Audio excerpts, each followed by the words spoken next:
right, 'tis the season to talk about the Witch Christmas specials. There were 3 of them, one that came out in 2004, one in 2005, and one in 2006. The first Christmas issue, which is labeled as the 2004 Christmas issue, which would have come out in the middle of Arc 4, The Trial of the Oracle, because that arc ran from April 2004 to July of 2005. The second Christmas special would have come out in the middle of Arc 5, which ran from April 2005 to July 2006. And the last Christmas special would have come out during Arc 6, which ran from July 2006 to October 2007. So when you look at the first Christmas special, really the only thing Christmas about it, besides whatever extras came in there, is really just the cover. And the cover of the PDF that I have says that there's not only a Christmas story in here, but it's going to be Christmas preparation tips and Christmas scents. And this one, really, the only thing Christmas about it, it clearly takes place during Christmas, as the first page opens up on a skating rink in Heatherfield with various Christmas trees in the image. We see some townsfolk dreaming about what they want for Christmas. This person in particular looks interesting, and I was hoping that they would have a part in the story, but really they're just here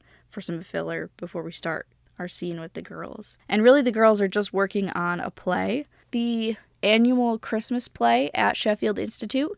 If you don't know, the Four Dragons play that they put on in Arc 1 was actually a Christmas show that Ms. Knickerbocker asked Haylin to do. And they don't discuss really what the story of the play that they're building sets is for, but they are painting 300 paper flowers. Irma is seen eating an entire box of what they call wishing crackers, and I would have liked if this was the plot of the Christmas special, that she ate so many wish crackers and had some kind of fiasco with people's Christmas wishes. However, that is not the case. She's just eating the box of cookies and there's nothing that comes of it. Irma really wants to use her magic to paint the sets, but everyone refuses that. When they go to see what Will thinks of it, they notice that she's kind of out of it. And it seems it's just because she's remembering a date that she went out with Matt on, where he gave her a bracelet at that fancy restaurant Lottely Day that he tried to take her to once before, but he forgot his wallet. This time they've actually gone, and he looks like he gave her a bracelet. It's not really clear why she was seemingly spacing out about this, because there's really nothing much more to say about that. However, it does make Cornelia start thinking about Peter and how she would love to go out to a fancy restaurant with him. Really to go anywhere and be seen in public, so clearly at this point in time, they're not a public item. And of course, if you look at our ARC reviews, we know that they're actually not even a couple yet. And here Tarani reveals that she is going to be dancing in the play, and everyone is surprised that she can dance. And this is just before she is revealed to have previously danced in her old town, and before we start the whole Jensen Dance Academy business. Remember that this Christmas special takes place somewhere in the middle of Arc 4, and by the end of this arc, Tarani is trying out for Jensen Dance Academy, so it didn't come out of nowhere. They kind of revealed it in this Christmas special, but of course, the specials are rare, so, and Yen Press didn't cover it, so it seems really, really random originally. And later, they end up finding a drawing that Haylin made of Will and her dormouse, and they spend some time being sad about the dormouse. Shortly after, the work for the play is finished that they've just been doing as they've been talking, and they talk about going on a vacation together, referencing that the last time they went on vacation, it was horrible, and I believe that's referring to in Arc 2 when they went to the beach and Nerissa just screwed that up. And we also learn that Haylin and Eric met in the month of August, which we knew it was during summer because everyone was away on vacation. The next day, they're really all just nervous about the play going well. Tarani gets a nice moment dancing as some kind of fairy. I'm gonna just assume maybe it's the Sugar Plum Fairy, just going off of just my basic Christmas lore knowledge here. And also we see that Will is upset that Susan hasn't shown up to the play, but later does show up and has a puppy with her. Susan had been driving Dean to the airport and a puppy was just abandoned, and they take it in, and really we don't see this puppy anywhere ever in the story at all. And it seems that they're only watching that puppy for a little bit, just for the holidays, Susan says. And, of course, they don't keep it. We never see the puppy again. But it seems to heal something in Will about her dormouse. And everyone takes a bow for the play. Moving forward to the second Christmas special, I'm already going to tell you this is my favorite of the 3 Christmas specials. And it starts out with Irma and her mom having a bit of a skirmish for Irma not doing the dishes before she leaves. And Irma talks about not having any money left from an allowance and that she hasn't bought her Christmas presents. I guess none of them have. They all decide to get together and make their own Christmas presents. We see that at some point in the past, Irma tried to help Cornelia decorate her jeans with pen ink, which turned out horribly. Cornelia buys a bunch of the crafting materials, and they all head to Will's. They all start working on a project that really sort of represents them or their element. For example, Will starts working on a frog ornament, Tarani makes a candle, Helene makes fortune cookies, Irma makes some bath salts, and Cornelia pots a plant or something. Also, look at these little clay figures on the table as Will is working. Really not much of substance happens here. It's just them just crafting, working together, and just figuring out things. For example, Will has a tough time sculpting a frog. In the end, it's all great, and they all talk about who they're going to give the gifts to. First, they tried to psych each other out by saying that they're going to give their gifts to their boyfriends, but they end up gifting them to each other, I guess in a way to surprise each other. Irma gets Helene's fortune cookies, Will gets Irma's bath salts, Helene gets Tarani's candle, and Cornelia gets Will's frog charm. Tarani gets Cornelia's cactus. And that's the end of that Christmas special. Now for the third Christmas special. This one really goes off the rails, as it's the only one that they really tried to make a big mystical event. It's just written very unclear. So we open up on Heatherfield in some snow. There's Santa, people shopping, Santa getting disgruntled that people aren't taking pictures with him. Meanwhile, Cornelia is trying to find the perfect gift for Peter. Irma has got her arms full of presents. And at Will's house, she's struggling with Dean's over-the-top Christmas decor.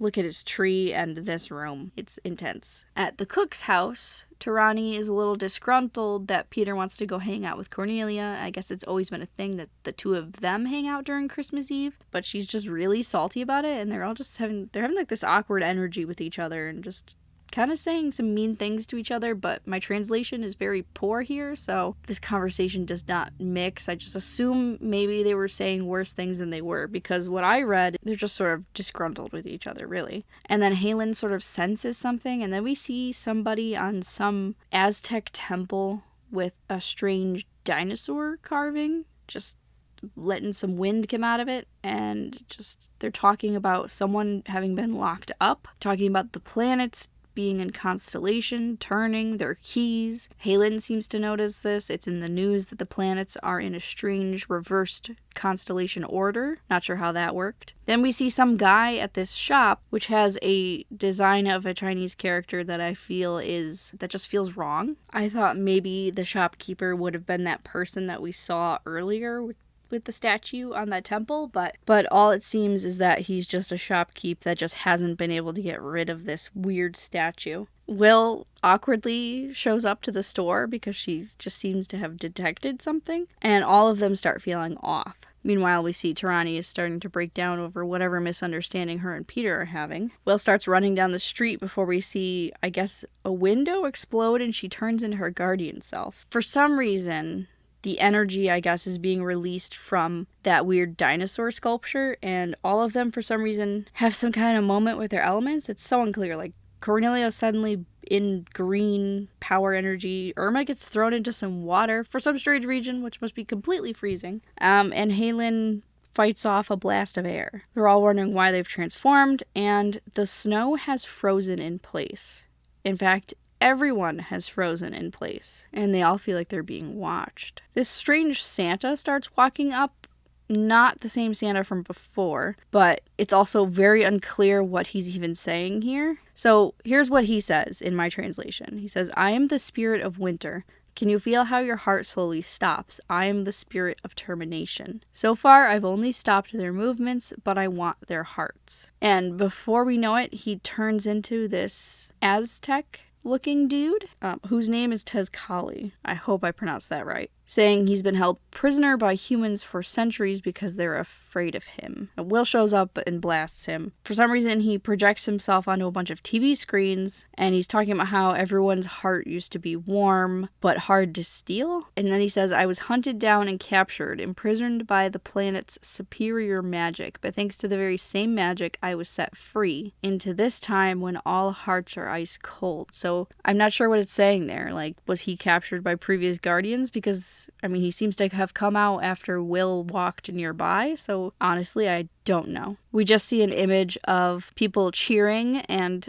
someone cloaked capturing his essence, I guess. And it gets a little cheesy because Will says, if there's a time when all hearts beat with warmth, it's now. It's Christmas. And then it just feels kind of awkward and forced as the guy goes back into his Santa form and just carts them around on these like flaming dragon sled thing and starts throwing down flaming presents. They zip past Ronnie's house, seeing that she's also frozen, I guess because she's had this dark feeling about Peter, so she didn't get transformed or anything. And then the guy takes this weird lawyer form, and he just starts unfreezing select people here and there to show that they're just horrible people. Like, he shows a divorced couple fighting over their son, and he talks about how, they're just fighting over who's going to give him the best presents so they can buy his love. Then he shows some guy not telling his friend that he's going to get fired, and that's really it, and apparently that's enough to judge, like, everybody. And none of their powers are really working on him. He's just like this ice cold dude, and they're all wishing Ronnie was here because they need her fire, her warmth. It seems that he was imprisoned in space because Irma attacks him, and he says that he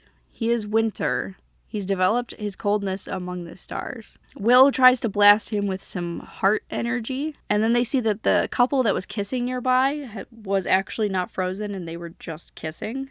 And they take this as, oh look, not everyone has icy cold hearts. You're wrong, dude. And then we see sort of a montage of people who just never got frozen. Like, this girl notices the snow and her mom's like, oh, you need to take a bath. And it's just like, tee-hee, we love each other. We're so great. And then some person with her grandmother in the hospital. I really like her design, by the way. And then they're just kind of able to blast him out of existence. And the guy from that couple that was kissing makes fun of their transformation forms, and they just have a bit of a skiff, and then they realize, oh look, that guy who wasn't going to tell his friend is getting fired is actually going to tell him that.